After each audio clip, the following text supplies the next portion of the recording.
Alam mo, sa buhay may dalawang klaseng pagmamahal. Yung una, yung pagmamahal na nandyan lang kapag madali kang mahalin. Kapag maganda ang takbo ng buhay mo. Kapag nakangiti ka palagi. Kapag wala kang problema. Para silang paru-paro. Dumadapo lang kapag maaraw.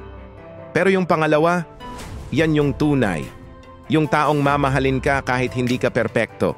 Kahit minsan mapangit ang araw mo. Kahit minsan hindi ka ang pinakamagandang bersyon ng sarili mo. Hindi sila mawawala kahit gaano kahirap ang sitwasyon. Para silang bituin. Nagniningning pa rin kahit madilim ang gabi. Kaya tandaan mo, hindi mo kailangan magpanggap na perpekto ka para mahalin.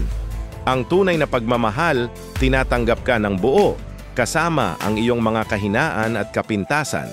Kung nagustuhan mo ang mensaheng ito, i-follow mo ang aming channel para sa mas marami pang inspirasyon tungkol sa buhay at pagmamahal.